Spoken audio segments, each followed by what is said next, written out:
is lit. Just take a look at the drip. You boys don't get fired in this. Roll a dope, yeah, I'm high as a bitch. Wait, it's lit. Bonjour à tous, Rudy pour vous servir. Donc aujourd'hui, je vais analyser le second extrait de l'album Ultra de Booba. Pour rappel, Ultra sort le 5 mars 2021. C'est le 10e et peut-être dernier album du Duc. Il a déjà sorti un premier extrait qui s'appelle 5G. Et je vais analyser aujourd'hui le deuxième extrait qui s'appelle Azerty. Pour ceux qui ne savent pas Azerty, en fait Azerty c'est l'arrangement spécifique de caractères propre au clavier francophone. Pour les germanophones ça va être le QWERTZ. Pour les anglophones ça va être le QWERTY avec un Y à la fin. On peut voir aussi sur l'intitulé de l'extrait, donc Azerty, qu'il y a un A entouré. Donc pour ceux qui n'y connaissent rien, ils vont me dire mais c'est le A de Seth Gecko, il a piqué le logo à Seth Gecko. Mais en fait ce A c'est l'emblème, c'est le symbole de l'anarchie.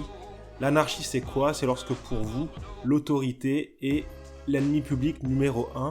Donc vous êtes méfiant de toute forme d'autorité et surtout méfiant de ceux qui exercent cette autorité. Pourquoi je fais ma remarque là-dessus ?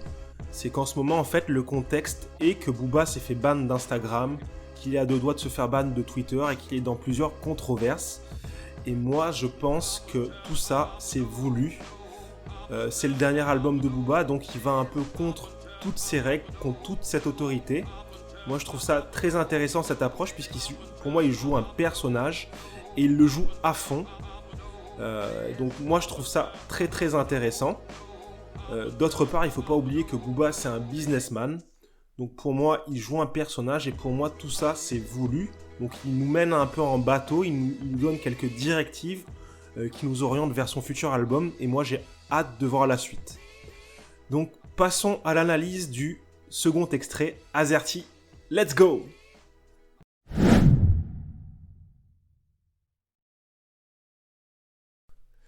Analyse du morceau Azerty de Booba. Let's go!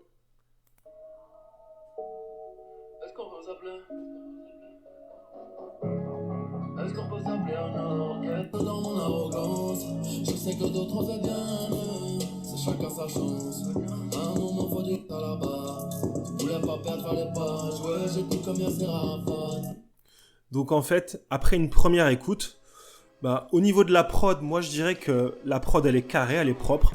Elle est signée d'ailleurs Cyan Beats. Donc si je me trompe pas, c'est celui qui avait fait Ma Cité a craqué de Sofiane en 2017.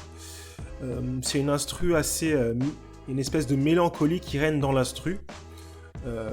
Je pense que y a des gens qui vont peut-être pas aimer, qui recherchent plus de la drill, de la trap, un beat un peu dansant. Moi personnellement j'adore ce type d'instrumental un peu où il règne une espèce de mélancolie. Donc moi je valide la prod sans pour autant dire que ce soit une prod extraordinaire qui m'envoie dans l'espace. Mais je la trouve correcte, bien ficelée, et pour ça je félicite Cyan Beats. Concernant le flow, je vais pas trop m'attarder sur le flow, j'ai vu pas mal de critiques à l'encontre de Booba. Le flow il est monotone, il change pas beaucoup, il y a rien de nouveau. Écoutez, moi je vais vous dire quelque chose, Booba il est là depuis plusieurs dizaines d'années, plus de 20 ans même. Donc innover, il doit le savoir, sinon il serait pas encore là en 2020. Et concernant le flow, le flow en fait, Booba, moi je considère qu'on n'apprend pas à un vieux singe à faire de la grimace. Donc le flow, il en fait ce qu'il veut et le flow il maîtrise. On l'a déjà vu sur d'autres types de flow. Donc moi ça me dérange pas qu'il garde ce même flow. Donc le flow coïncide et est cohérent avec l'instru. Moi j'ai aucune remarque à faire là-dessus. Donc le flow, moi je valide. Et on va s'intéresser à la dernière partie qui est plutôt sur laquelle je vais me focus sur les lyrics. Donc les lyrics en fait c'est là où il y a une espèce de plus-value sur le morceau et c'est là-dessus en fait qui va faire en sorte que je dise que ce morceau est au-dessus de la moyenne de ce qui se fait en ce moment. Donc là en fait il y a plein de particularités, je vais pas analyser le morceau ligne par ligne parce que d'une part je suis pas un prof de français, mais en tout cas moi ce que je note, il y a quelques petites notes que je m'étais mises de côté. notamment à la première phrase, lorsqu'il dit, pas la première phrase, mais dans le premier couplet où il dit « Humble dans mon arrogance », je sais que d'autres ont fait bien mieux. Donc il y a des petits détails comme ça. Donc humble dans mon arrogance, c'est une oxymore où tu as un peu des termes qui s'opposent, qu'il a mis en place. Moi je trouve que c'est un morceau en fait, quand tu regardes au niveau du texte, il y a une espèce de profondeur, une espèce de charme. Donc Booba il est connu pour avoir une des meilleures plumes, si ce n'est pas la meilleure du rap français. Et donc là, des petits détails comme ça font que Booba c'est quelque chose de... C'est quasiment unique, un des meilleurs quoi. Bon, je vais pas m'attarder sur tous les lyrics, mais en tout cas, les lyrics, je valide. Une petite analyse de ce qui se dit dans le refrain, en fait. Dans le refrain, il dit à un moment fini la méthode, les carottes sont cuites, fuck Azerty. Donc, fuck Azerty, en gros, c'est fuck les Français qui écrivent derrière leur clavier, quoi. Donc, en gros, c'est, à mon avis, là, c'est un gros fuck pour dire tous ceux qui jugent ce qu'il fait alors qu'ils connaissent pas les dessous du business. Vous n'avez pas la légitimité de me juger, donc fuck quoi.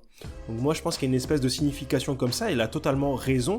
Il y a beaucoup de gens qui prennent des partis, je suis pro Damso, je suis pro Rof, etc. Mais ils connaissent rien des dessous de la scène.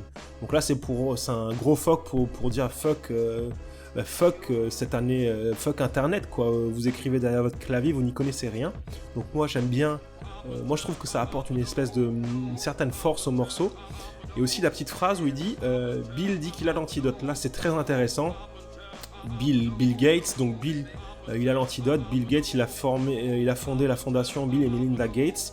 Et cette fondation possède une part dans des groupes pharmaceutiques. Et donc ils ont fait vacciner en Afrique pas mal d'habitants. Et la particularité de ça c'est que il y avait peut-être des puces dans les vaccins, donc des puces en fait pour pouvoir repérer les gens qui ont été vaccinés, parce qu'en général ils ont peut-être pas forcément des cartes d'identité là-bas. Donc comment pucer des gens, on le fait déjà on va tester pour la première fois sur des Africains, c'est un peu bâtard de leur part. Sous contexte qu'on va les aider à ne pas avoir de maladie, on les puce, donc en gros on teste un peu un mécanisme qui va peut-être nous être imposé et qui nous est peut-être déjà imposé dans le vaccin du Covid, qui sait. Donc là c'est une supposition bien sûr, je suis pas complotiste non plus. Donc, mais on peut se dire qu'il y a une espèce de profondeur là-dedans, de complot. Je vais pas parler d'ordre du nouvel ordre ou de grand reset de l'économie, mais en tout cas on peut supposer qu'il y a une profondeur dans ce texte. Pareil, lorsqu'on a Vladimir dit que le thé est servi, là c'est très intéressant parce qu'il y a un des opposants à Poutine qui a été empoisonné. On suppose qu'il a été empoisonné, son thé a été empoisonné, donc il a été pris en... Ouais, je crois que c'est en Allemagne qu'ils l'ont secouru, etc. Donc là c'est intéressant parce que Vladimir c'est l'autorité, et quand tu t'opposes à une autorité, on te tue. Donc c'est un peu comme Booba, il s'est opposé à l'autorité d'Instagram, peut-être même l'autorité de Twitter, et du coup on le censure.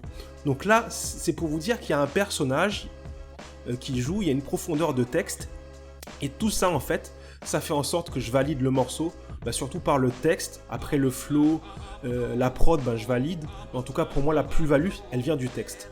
Et quand on est en mesure en fait de comprendre les dessous de ce texte, le morceau, pour moi, il est au-dessus de la moyenne et correct. C'est pour ça du coup que je valide ce morceau.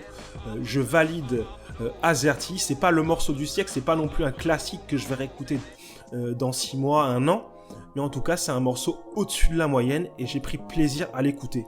Et Booba, dans ce morceau, en fait, on peut sentir un côté anarchiste, un côté pirate, un côté avant-gardiste, qui donne peut-être une tendance au futur album. Donc si cet album a une tendance comme ça, parce qu'après c'est un rappeur qui est vraiment à jour avec ce qui se fait actuellement, c'est pas un rappeur qui se limite à dire je vends du shit, la coque, etc. Moi ça m'étonnerait pas que Booba nous sorte un morceau sur la blockchain, sur le bitcoin, etc. Moi j'aime bien quand un rappeur est à jour sur ce qui se passe dans son actualité et nous sort un morceau avec une profondeur comme ça. Donc je valide, c'était tout pour moi.